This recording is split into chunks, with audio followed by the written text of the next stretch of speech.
tumeona namna gani michezo inatuunganisha. Tumeona namna gani serikali yetu imeweka nguvu kubwa katika michezo. Ni wakati sasa wa vijana kuitumia fursa ya michezo. Duniani kuna michezo inayotambulika na yenye mashirikisho 2000. Huu ni mchezo wa mpira wa miguu tu. Fikiria nyinyi waandishi wa habari, kama kila mchezo tutaamua kucheza Tanzania.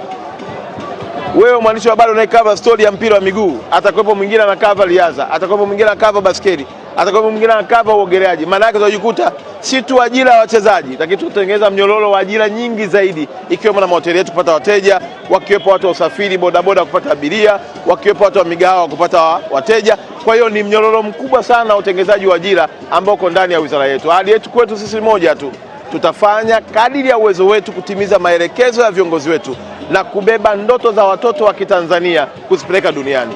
Wiki ijayo, mwezi ujao, Mungu akituwezesha, nina mkutano na mmiliki wa timu ya Paris FC.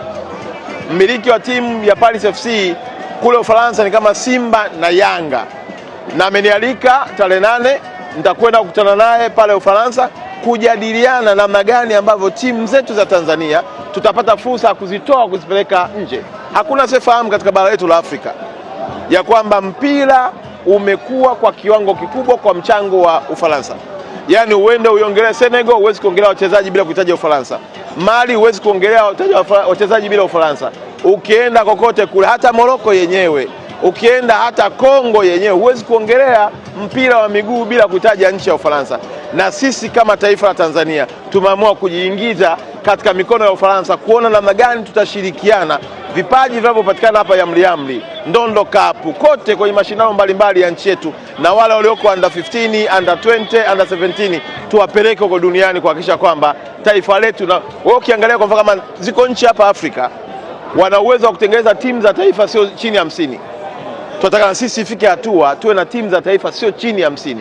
Na tutafika huko endapo tutakuwa na sport academy za kutosha, tuna makocha waliobobea, tuna marefa, tuna training center za maana kama tunazoendelea kujengwa hapa Zanzibar na upande wa kwetu wa bara, na kubwa kuliko tuwe na timu ambazo hazitegemei Simba na Yanga. Na hapa naomba nikazie.